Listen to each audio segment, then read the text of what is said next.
Okay, so as Dennis said, I just interrupted meditation retreat down at our retreat centre in Ajahn Brahm to come and give this talk this evening.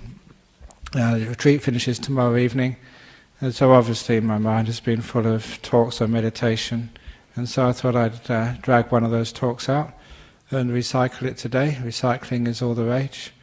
But not just to recycle it, because it's an interesting aspect of how, not just to meditate, but just how to let go of difficulties in your life. This is the talk on the 4 ways of letting go. And this is straight from a Buddhist teaching, in fact the first teaching of the Buddha is part of that teaching.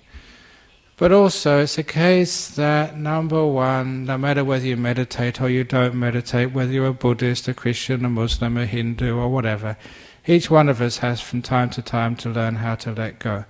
Because sometimes that not being able to let go, carrying around the bad memories of the past, the bad feelings of the present, the fears of the future, not being able to let them go causes us so much pain and suffering. And not just us pain and suffering, it causes all the people who have to put up with us a lot of pain and suffering. So at the very least, for the compassion of your family and the people you work with, please train your mind to be able to let go, to be peaceful and happy. And so that's one of the reasons I decided to be happy, out of compassion for all the people who have to put up with me. That's a very good reason. So, you learn something in Buddhism called how to let go. And by learning how to let go, it doesn't mean you let go all the time and become a monk or a nun. Even if you do become a monk or a nun, you still have to work hard, you have to keep your responsibilities. You can't just let go all the time, but it's a very beautiful part of your repertoire that you know at any time, in any situation, you've got something to do which most other people can't do. You can just let things go and let things be. Simple things. It always surprises me why it is that someone hurts you, they cheat you, they let you down, or they say terrible things about you, big time. Why can't you just let it go? Because if you don't let it go, that person continues to hurt you, continues to harm you. It's a really weird thing, isn't it? They've hurt you once, and because you attach to it and carry it around, they hurt you again and again and again and again. Every time you think of it, they're hurting you one more time. When you look at it that way, it's totally unreasonable, illogical. One of the most foolish things you could ever do is to get angry at someone who hurt you. Because when they hurt you, and you get angry, they're hurting you twice over. So someone hurts you. Can't do anything about it, let it go, it's gone. You let it go, and they can only ever hurt you once. And then you let it go. So easy to do when you realize how you let these things go. Not only that, sometimes we have all these fears of the future. I don't know, some of you probably, if you haven't yet, one day you go to a doctor and say, you've got breast cancer, you've got prostate cancer, you've got lung cancer, you've got some sort of cancer. There's a whole variety of cancers now, just like the whole variety of muesli. When I was young, you could only get one brand. So this is the choice you have these days. So when you have any of these diseases, what do? You worry yourself sick. You're already sick enough, and now you worry yourself sick even further. It's a totally daft and stupid thing to do. So, why can't you let go of the future? Enjoy this moment. And as I said, I actually never said that this evening. It's strange. I used to say this every week. In meditation, where is your future made? When is the only time you can do anything about your future? Right now. This is the place your future peace, health and happiness is being constructed. So every time you worry about your future, oh, what's going to happen to me? I'm going to die. You're actually neglecting the place you can do something, which is right now. So if you can just make peace, be kind, be gentle, if you can let go of the future and the past and just be now, you're going to be a very healthy, happy, successful person. And people sort of do bad things to you, just let it go. Why should I allow those people to control my happiness? Or, as one of my favourite sayings goes, you know, you get these calendars. You used to get the calendars, we ran out of them. Every year the Buddhist Society makes a calendar, and they try and put some of Ajahn Brahm's sayings on that calendar. And the one saying I like the most, which never gets on that calendar, is this one: why seek for revenge? Because you know that karma will get the bastards anyway. I don't know why that never gets on the calendar. But it's a good one, isn't it? You don't have to do anything. Karma will sort it out. Leave it alone. You let it go. The trouble is, we all know it's a reasonable thing to let it go. It makes a lot of sense. But you can't do it. Which is why we teach the 4 ways of letting go. So instead of saying let go, how do you let go? Tell me how to let go. And now the Buddha is going to tell you how to let go with the 4 ways of letting go. The first way of letting go, it was starting off with an old experience with my teacher Ajahn Chah a long time ago. We were walking back from alms round, and the great teacher, they always find an opportunity to sort of, give you some teaching. But not these teachings with so many words and big concepts. Just simple, down-to-earth teachings which once you hear you think, crikey, that's really good. And you remember it, and it changes much of your life. What he did on this occasion, walking back, he picked up a stick. There's forest all over the place. Picked up a stick and turned around and says, Baba Wangso, is this heavy? Is this heavy? Not now. I was very careful I didn't throw that too far, and I wonder why I was going to bust. It's only heavy when you hold it. But if you let it go, it's got no weight at all. Profound, simple, and unforgettable. So what heavy things have you got in your life right now? Job, cancer, relationship problems, money problems. Is that heavy? It's only heavy when you hold it. So why on earth can't we let it go? Why can't we throw it away? At the retreat, I told all those people who were still worried about their family, worried about their job, to get a stick in the forest in Jhana Grove and either get a pen or carve my family on the stick. Look at that stick, that's my family, and throw it as far as you possibly can. So you're free for 9 days. And you can change that. You can put my job. You can put, my husband, my wife, my kids, my life. Throw it away. Because what that does, it gives you an understanding that the first way of letting go is chucking things out. Because you live such complicated lives. You have so many things in your basket. And that means you can not travel lightly on the journey of life. Imagine a big backpack. You see all these backpackers in Perth. I used to go backpacking. My backpack was really small. These days I have huge backpacks. Just wonder what they got in there. What do you actually need in there? Probably got their computer, and they didn't have computers in those days. Just go to a box as a phone if you want to read. You don't have to have your own phone, but you have very light in those days. They get big backpacks. Imagine you've got a big backpack on. And it's really heavy. It's full of all these, not just clothes, but rocks. Heavy granite rocks.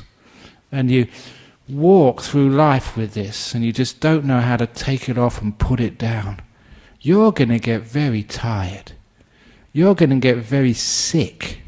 And you're going to have no happiness at all. You're going to be so grumpy because every moment of your life you're exhausted. Do you feel exhausted? In your mind? Why? Because you've been carrying too many things in the backpack around your mind. So we actually look in that backpack. What can I throw away? And this is the first way of letting go. See what you can jettison, see what you can throw away. It's amazing. You can throw away many, many more things than you could imagine. And nothing goes wrong. If you throw away all this concern about your future and past, actually nothing goes wrong. That's the first big stone to get out of your backpack and throw away. I don't know about your history. Has it been a good history or a bad history? I haven't got a clue, because I threw my stone out a long time ago. So you're free of your past. The past is a prison. It's a cell with an open door. You can walk out any time you like. But a lot of times, just like people who have been in prison a long time, they're just a bit afraid of leaving. They've been used to that prison cell. So much so, it's hard to walk out. But once they have the courage to let go of the past, just like the prisoner walking out for the first time, freedom. I feel so good and so happy. This big burden, this big pain, this big rock, I've let go of. Isn't that wonderful? So, see if you can look at your past. Even get a stick in the forest, write my past on it, and throw it as far. Even better, get a rock, spray paint past on it, and throw it in the river, and let it sink with no trace left behind. And then imagine how free you feel. You know, you can do this, you can let go of these things. But when we don't have the courage to let go, the first way of letting go with throwing things away is have someone convince you it can be done and it's good to do. A lot of times we think we shouldn't. A lot of times we think we can learn from the past. You don't learn from the past. You actually get a lot of pain from the past. You learn much more from letting go of the past than you do from keeping the past. So we just allow it just to disappear. And as for the future, what might happen next? At the retreat, people were telling me about 2012, when the world is going to end. The tectonic plates are going to shift. There's going to be tsunamis. There's going to be earthquakes. So, forget about having a mortgage. You don't have to pay it off for another 2 years.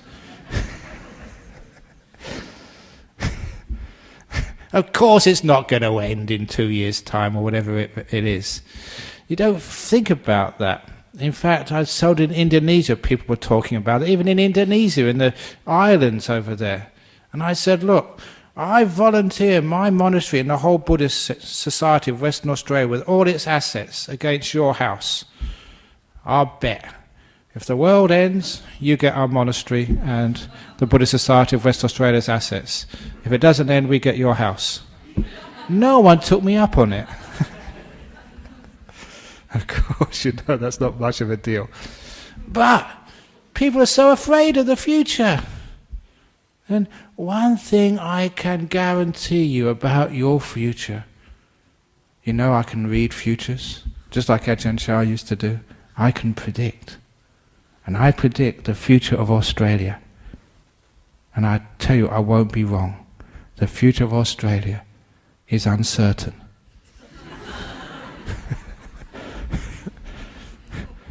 That's not just a joke. That actually shows you that you cannot know what's going to happen next. Any time in your life, you don't know what's going to happen. Your life has been so surprising. It's gone in directions you could never have predicted, each one of you. And that's just the uncertainty of our life. So let go of the future, throw it away. So what we're doing is we're letting go by throwing things out, seeing what we can jettison, see what we don't really need on our journey. And then next thing you can do is throw away this complaining mind. Look, dogs are barking again. How many times do they bark? Should we do something about these dogs? You can't. That's what dogs do. They bark. That's their nature. So throw away all this complaining. Thank you. No. I've finished now. You can stop barking, dogs. Same as your husband. Sometimes you want to throw your husband away. That's what husbands are like. That's what they do. That's what wives do. That's what kids do. I was on these aircraft, many aircraft flying all over Indonesia, and they always have these kids, bah, bah, bah, all the time in the aircraft. And sometimes I think, can we not open the door and throw them out? But I can't do that because I'm compassionate monk. But instead of throwing the baby out, what you do is you throw your complaining out the window. Stop complaining, let go of that. So I look at my mind, and you've got this what we call fault-finding, complaining mind. You know what that type of mind is. That fault-finding, complaining mind can drive you nuts. There's always something wrong. Buddhist society, there's always something wrong with this place. Like today, we didn't have the right tea. I mean, that's not good enough. If it's not the right tea next week, Dennis Shepherd, President, I'm not coming ever again. No, of course you don't think like that, because that's just a complaining, negative mind. And it doesn't get you anywhere. Even if you do get the right tea, someone will drink it before I get to it, so who cares? So the point is, just let go of your complaining mind. Throw it out. Has that ever got you anywhere? And you look at that complaining mind, it just drives you nuts and makes you a really terrible person to live with. So there's nothing else. You can see, I don't want this. Literally, throw it away. It's as easy to do as that. It's letting go of the negativity. And letting go of all this stupid thinking we do. Not only the negative thinking, but even some of the positive thinking. Because we think far too much, and that stops us getting any peace in life. Whenever you're thinking about life, you can't enjoy life. You're just listening to the commentary. You're reading a book about life. The thoughts and ideas in your mind. You're not really enjoying the real thing. That's why there's this old simile, it's an old meditation story of Lao Tzu. Every evening he would go on a walk, and he'd choose one of his disciples. Only one could go on a walk with the great master. But there was a golden rule. If you weren't on a walk with the great Taoist master, you had to be quiet. You weren't allowed to speak, not even one word. One day this young man was going on a walk with the master, and they got to a ridge in the mountains at sunset, and it was one of these amazing, gorgeous sunsets. And the young man couldn't help himself but say, "Wow, what a beautiful sunset." He broke the rule. Lao Tzu turned around, went back to the monastery, would never allow that young man to go on a walk ever again. And the young man's friend pleaded for him, said, "Look, there's only one sentence. Give him a break, cut him some slack. What's the big deal anyway of keeping silent?" And that's when the master said this very profound explanation. He said, when that young man said, "What a beautiful sunset," he wasn't watching the sunset anymore. He was only watching the words. He wasn't watching the sunset. He was only watching the words. Now that's actually very deep. Every time you think, "What a beautiful sunset," you're not watching it anymore. You're watching the words. And so much of us, we just watch words. That's all our life is, just words. It's divorced from real life. We don't feel, we don't see, we don't hear. We just live in what we think we hear, what we think we see, what we think we know. So it's a great thing to be able to throw out all that thinking. And you get peaceful at life at last. You don't have to do this all the time. Just every now and again, learn how to throw it out. I told a story a long time ago about my mother's mantel shelf. She's an English woman. She's in a home now, she's very old, but in her house, like many English people's house, they had a fireplace, and above the fireplace they have mantel shelf. And on that mantel shelf they keep the knickknacks, the mementos, the photographs, and all the things which bring back happy memories. And so that one day, I'd just been in Australia for a few years, and I went to visit my mother, and so I brought her a gift. And what sort of gift do you bring? Someone gave me a stuffed kangaroo. A little fluffy toy, really cute. So I brought that back and gave it to my mother, and she liked it very much. She put it on her mantel shelf. Next time I went over there, someone managed to get me a koala. And so I took that back, and she said, oh, it's so beautiful. Every time I see this, I can remember you in Australia. So she put it on her mantel shelf next to the kangaroo. The next time I managed to get a kookaburra. The time afterwards, a platypus. And the fifth time I went, I managed to get a wombat.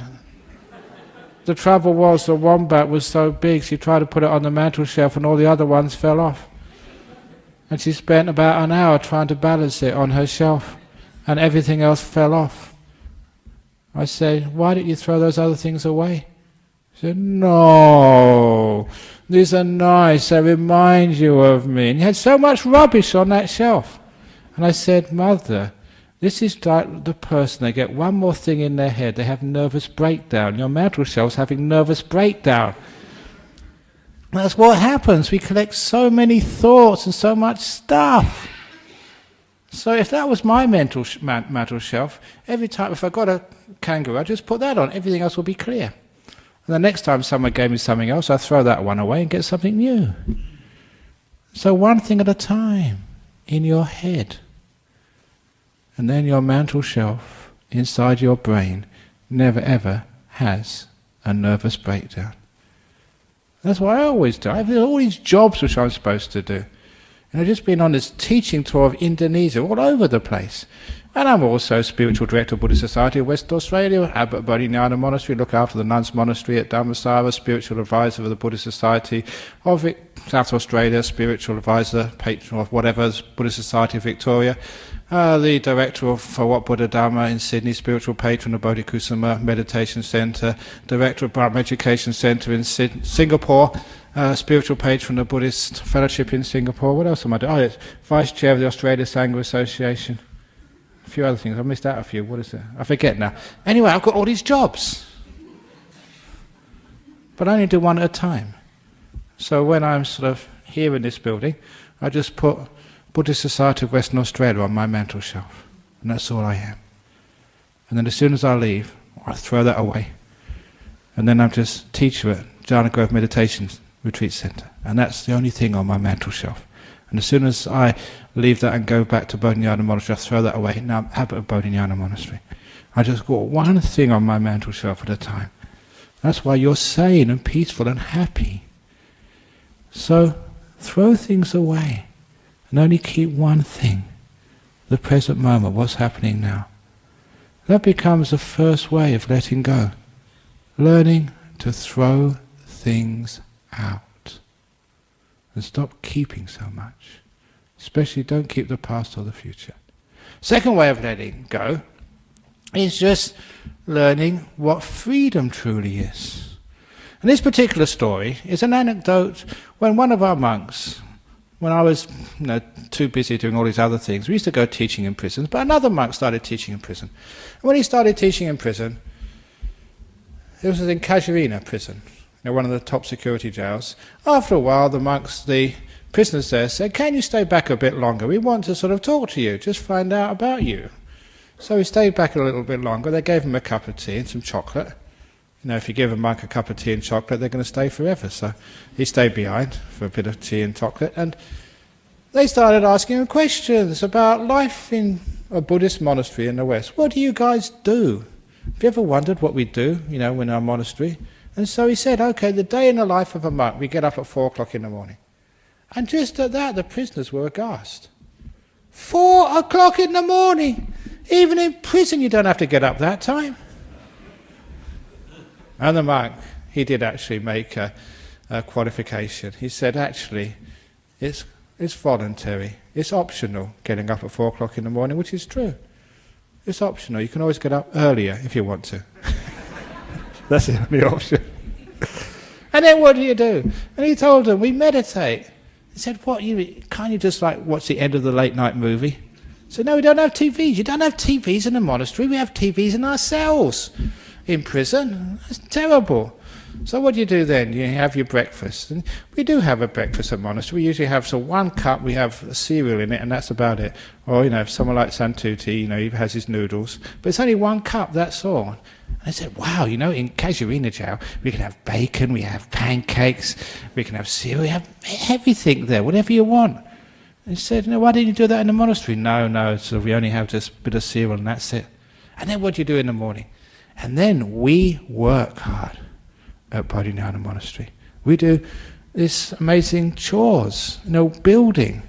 And even I do that. If you go down a retreat centre, we're doing this ramp, and I was spending 2 days cutting the bricks. This huge angle grinder, really heavy work, getting myself all dusty. And I like some joining in when there's any concrete work. I tell the story once, was doing concrete work. When you do concrete work, even as the monk, you get it all splashed all over you. So, it's boys being boys, and I'm still a boy. Still just maybe a bit old to be a boy, but I still like getting myself all dirty. So I get all this concrete on top of me. And as I was walking back to my hut to have a shower, you passed a Sri Lankan woman. And she was in this really expensive sari. She was visiting the monastery.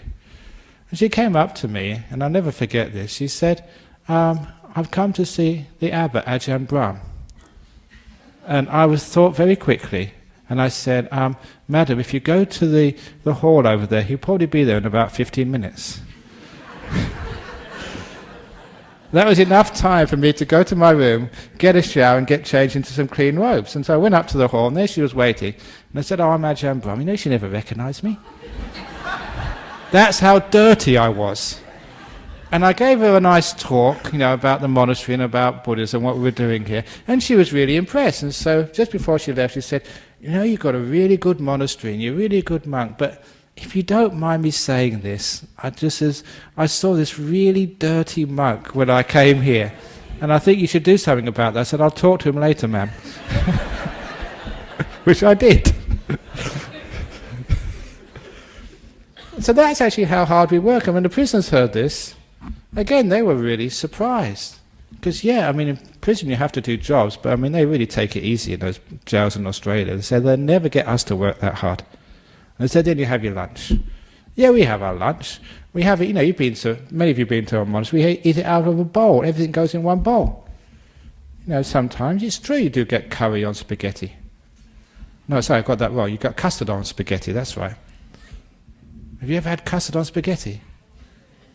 Why are you saying yuck for? You've never eaten it. But actually, you're right, it is gross.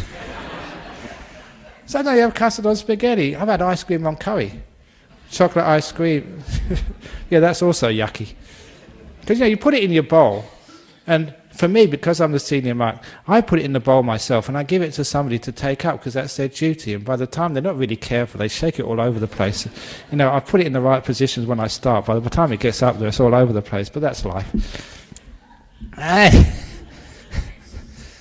And they were saying that sort of in prison, actually, even when you go to solitary, you get a tray. The custard is here and the spaghetti's over there. It's separate compartments. Don't you have compartments in your bowl? Have a look at our bowls. We don't have compartments. It all goes all over the place. That's disgusting. So what do you do in the afternoons? And so we meditate. So, can't you sort of, play some music or sort of, play a game of footy or something? No, we're not allowed to play footy. We just meditate all afternoon. So I didn't get bored.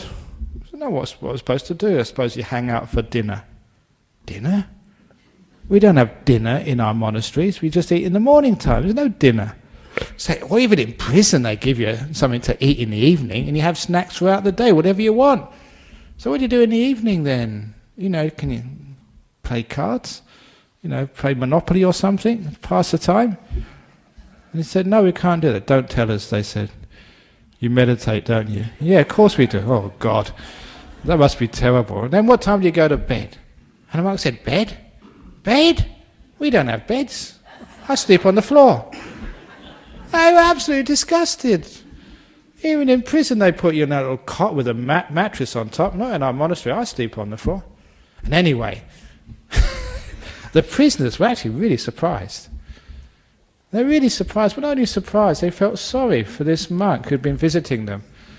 And this is a true story. One of them was so upset that this man, who they got to like, was living in such a hard situation. One of them blurted out, "That's terrible in your monastery. why didn't you come in here and stay with us instead? And they had a point. It is actually much more comfortable in any prison in Western Australia than in Bodhinyana Monastery or even in Dhammasavanan's monastery. So why is it that people are trying to get out of jail and they're trying to break into our monastery to stay there? Waiting lists. And that got me thinking, what's the difference between a monastery and a prison? Prison is actually more comfortable. Monastery is much more harsher. What's the difference? The only difference is, in a monastery, people want to be there. In a prison, doesn't matter how comfortable it is, people don't want to be there. That's the only difference. And from that, you worked out there are many prisons in life. And I saw the many prisons I'd made for myself, and the many prisons other people continue to make for themselves. Any place you don't want to be, that's your prison. If you don't like this talk, and you're thinking, when's it going to end? This hall is your prison. You don't want to be here. If you're in a relationship which you don't like, your relationship is your prison. You don't want to be there. If you're in a job which is not giving you any satisfaction, another prison for you. Even in a body which is sick, you don't want to be here, your body is now a prison. Any place you don't want to be is a prison. However, it's a very easy way to escape from those prisons you make in life. You don't need to change your husband, your wife. You don't need even to change your job. You don't even need to get better with your sickness. All you need to do is to change your attitude and want to be here. When you want to be here, you're free. Doesn't matter sort of how painful, uncomfortable it is. As long as you want to be here, then you are free. That's called contentment. It's the second way of letting go. I want to be here, wherever here happens to be. And that's one of the most powerful attitudes, especially when you're meditating, and also other times in your life. When you're meditating, doesn't matter what you're experiencing. You can be dull, sleepy, restless, thinking all sorts of weird things in your head. But if you want to be here, you feel peace and freedom. If you want to be somewhere else, you'll always feel this tension and suffering. The great trick is you don't need to change anything except your attitude and want to be here. Not only when you're meditating, but there are many other times in your life. So you're stuck in a traffic jam. You've got no choice. It's not going to move faster because you get angry. So when you're stuck in a traffic jam, want to be there. And if you want to be here, it causes you no stress at all. You feel perfectly free and at ease and at peace in the traffic jams of your life. When you want to go somewhere and you can't. The only thing of stress is, I want to be somewhere else. I don't want to be here. Just like in a prison. If you want to be here, you're free. There comes a time when you're dying, you're sick and in pain. And I've seen so many people struggle at that time. And it's so sad and desperate to see. So when that's you, in your last moments of life, just all the struggle, it's not going to get you anywhere. There's no escape, you're dying. So don't make a prison of your body at the very end. Instead, want to be there. If you want to be there, you're totally free. That's the second way of letting go. Wanting to be here. The third way of letting go, this all comes from the Dhammacakkappavattana Sutta, the third noble truth. The Buddha said, letting go of craving leads to enlightenment. And I've already mentioned two of the ways he said to let go. The third way of letting go is called giving. Not ordinary giving, but giving, expecting nothing back in return. In this hall here, this hall has been built for a long time. There's no sign saying who gave this. There's no names of the donors of this place. Even in our retreat centre, which cost over 5 million, Many people donated many, many small sums and big sums, but there's not even one sign in that retreat centre opposite our monastery of who gave what. There's a reason for that, because we encourage giving, expecting nothing back in return. If you give donation and expect to have your name inscribed over the entrance of that hall which you donated, that's not called giving. That's called buying advertising rights, selling your name. That's not real giving. So for us, the way Buddha described it, is giving expecting nothing back in return. So what does that mean in letting go? When you get married and have a relationship, are you giving, or are you expecting something back in return? Are you really letting go? Too often we expect things back in return, and that causes a huge amount of suffering in life, when our expectations never get realized. You'll find that much of your life is expectations being frustrated, being thwarted. All the things that were promised to you when you were young, which you expected from life, how many of them have you reached and got? Mostly very few. When you get married, when you get your job, when you get out in there into the workplace, when you go travelling, you have so many expectations. And the more expectations you have, the less you can enjoy the trip, which is your relationship or your life. If you can go into a relationship giving, expecting nothing at all, see what happens, you'll get a huge amount of fulfillment. Even when you meditate, those people who meditate expecting to get something, they're the ones who cause all the problems. If you want to get enlightened, if you want to get peaceful, if you want to get rid of your cancer, if you're doing it to expect something, there'll never be any peace for you. That's why, again, quoting Ajahn Brahm, he used to say, you meditate not to get something, not to attain things, you meditate to let go. It's an act of giving, expecting nothing back in return, of emptying, of letting go. And it's a beautiful way of living life. Whenever I give any talks, I don't expect anything back in return, and usually I don't get anything. No, even this evening, not the right cup of tea. I don't expect it anyway.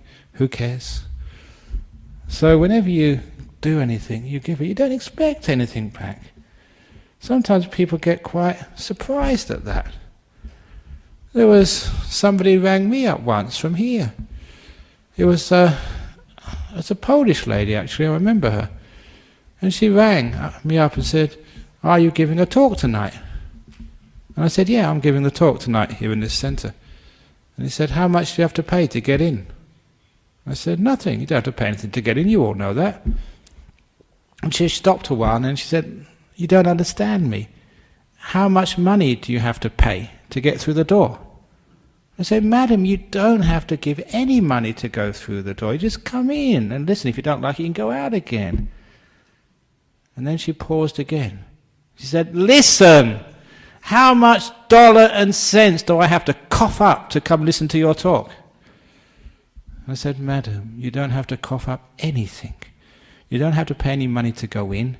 You don't have to pay any money to go out. We don't give you sort of brochures and propaganda, which will ask you money afterwards. It's totally for free. You just come in and listen and you go out again afterwards. And then she paused. I always remember this pause, because I knew that she was really surprised. And then she asked with utmost sincerity, well, what do you guys get out of this then? She couldn't believe that you can do something expecting nothing back in return. You just give.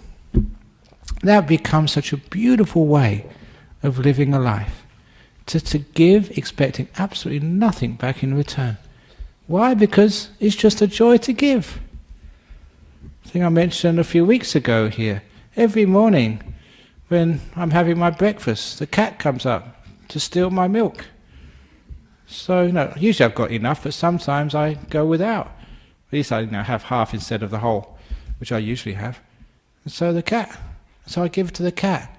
Do I get anything back in return for the cat? No. Licks this thing, it sniffs and goes away. Never says thank you, not even a meow from the cat.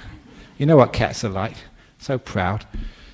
But anyway, Who cares whether the cat sort of lets me pat it or stroke or whatever? I don't care. I just love giving. So you do give, expecting nothing back in return. You give to your cats and dogs and other people. Sometimes mothers give to their kids. They just want to give. They're not thinking of getting anything back in return. That's a beautiful way of letting go. So why don't you give to life? Give all your kindness, your love, your energy to life, expecting nothing back in return. And then you know what letting go is, and what the spiritual life is all about. It's not what I'm getting out of this, it's what I can give. And of course I've given my whole life to this. That's why I'm so rich. Not materially, but with happiness and health and peace. That becomes a third way of letting go. Giving to your partner, not expecting anything back in return. Giving to life, not expecting anything back in return. Giving all your energy to this moment, expecting nothing back. It's called the third way of letting go. Just no expectations.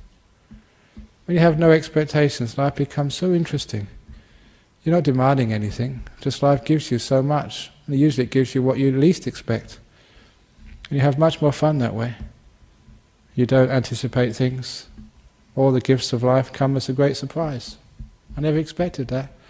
Isn't that wonderful? Life becomes far more enjoyable that way. And the fourth way of letting go is called having the Teflon mind, where nothing sticks to it. So you have this beautiful experience now. Don't try and take notes and try and remember what's being said so you can make sure you act this way in the future so you can be a better human being. You don't need to try to remember. These things will just stick in your mind anyway. So don't try and collect things and allow things to stick to you. You have this beautiful moment. Enjoy it now knowing it's going to go. So you can be free for the next moment to come. And then let that go too. And all the happiness and the unhappiness of life never stick to you. Which means you can always be free for the next moment. Not allowing the last moment to influence this one. You just flow through life. And again, collecting no mementos. Expecting nothing for the future. Someone says something rotten to you, it just goes right through you. As I say, while we have two ears, if you look very carefully, one says in, the other one says out. So that way, we don't need to keep anything.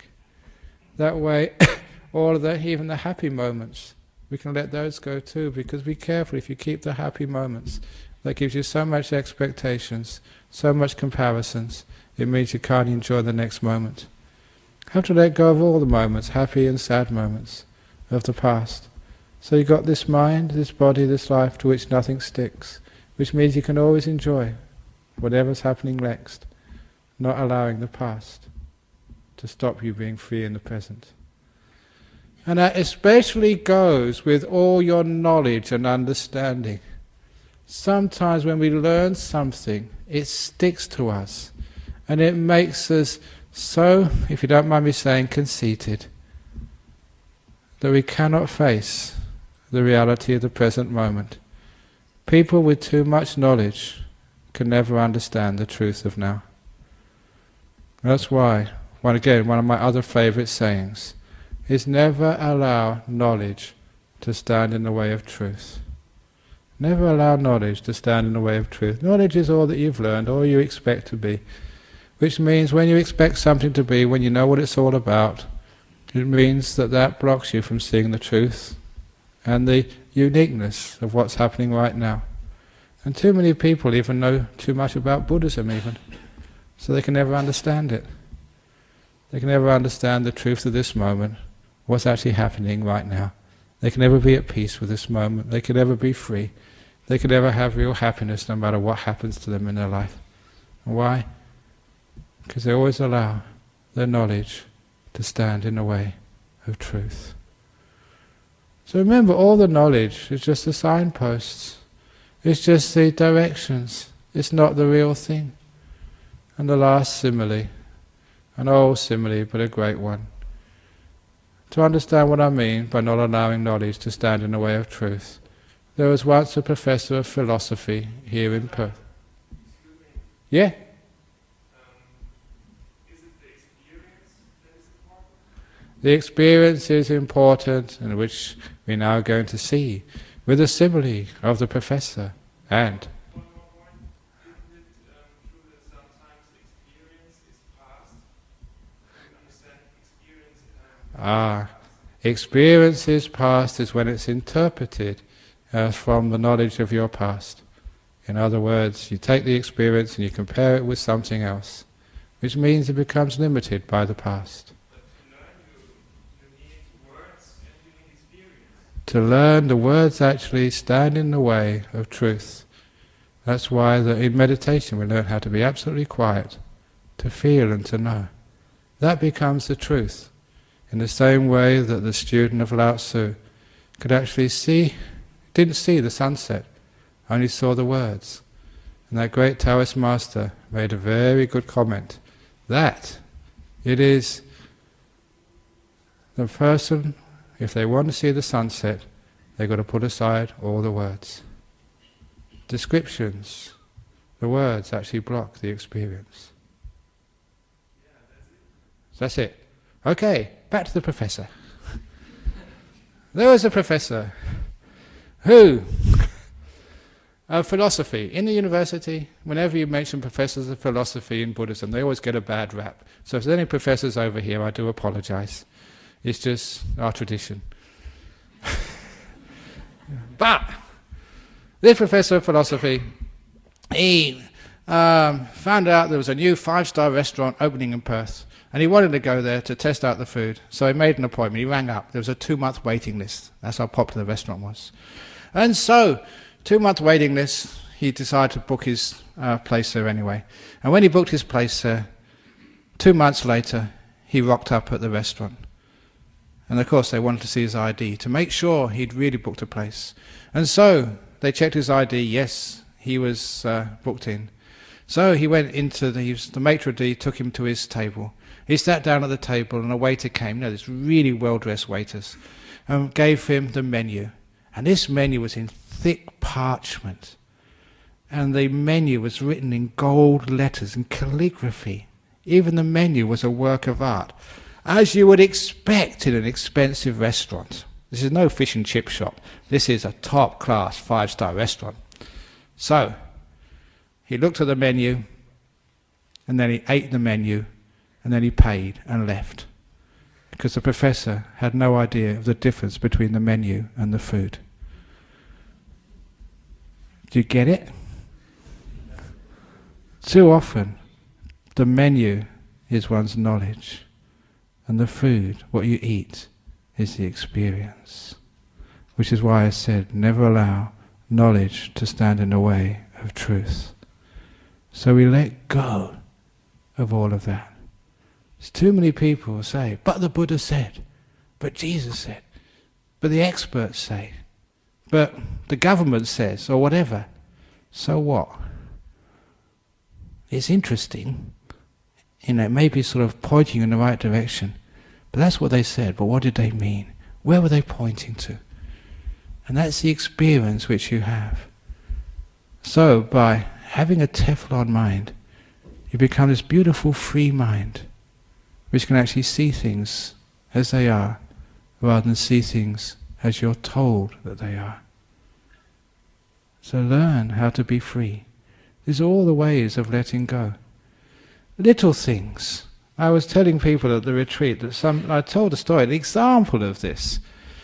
In the 9 years that I was living in northeast Thailand, this was a place where Western culture had not reached. The countries surrounding Thailand had been colonized, but Thailand had escaped. And whatever Westerners went into Thailand, they were all in Bangkok, some in Chiang Mai, but the part of Thailand I was in, no Westerners had been there. And this is no exaggeration. I went to some villages in that place, and I was the first Westerner the villagers had seen. I remember on one occasion going arms round in the morning, and I was the first white man they'd seen in this village. And so they were putting food in the bowl. They're supposed to put it, it's a big bowl, but they were looking at me. And all the food was falling outside, and the dogs were eating it all. Thank you very much, because I was the first Westerner they saw. But because of that, it was like an indigenous culture which had not been tainted by the West. And it was fascinating to observe that from inside, because I was a monk. So as a monk, you weren't some sort of visitor. You had a place in that social hierarchy. You were in the middle of that social hierarchy. You were not an outsider. So you were treated like a Thai. You were expected to behave like a Thai. And soon you became like a Thai. You saw it with Thai eyes. And one of the things you saw were totally unexpected. What I was saying at the retreat was, in those 9 years, the monastery I was staying in most of the time was a cremation ground. So all the villagers in the local area used that place for the funerals. So we'd do the funeral. We see all the villagers, they'd come and they bring their dead. We do all the chanting and services. We see them that afternoon, that evening, the next day. And there was something very strange. There was no grief. They just didn't cry. Not just cry, they weren't even sad when somebody died. And this was not suppressing their grief, because you saw them every day. They just wasn't there. It was a culture in which grief was absent. And that really shocked me. And I was there 9 years. So there was no just short visit. And I thought that was impossible. Because my learning had said that when you lose someone you love, you have to have grief. The truth of the matter, there was no grief there. You can see? And sometimes people say that's impossible. It was there. Can you see how people, they can't see the truth because of their learning? Never allow your learning to block the truth. So a lot of times we have to let go of even our learning and our assumptions in order to see the truth.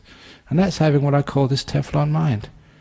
Otherwise you'd have all this assumption of who your husband is, who your enemies are, who your friends are, what life is all about, and that will block you seeing what's really out there. And life is totally surprising, at least as far as I'm concerned, what I've seen in my life. Even like Indonesia, my trip to Indonesia, that's where all the Muslim terrorists are, all the Bali bombers, they came from over there. But I had such a wonderful time with the Muslims.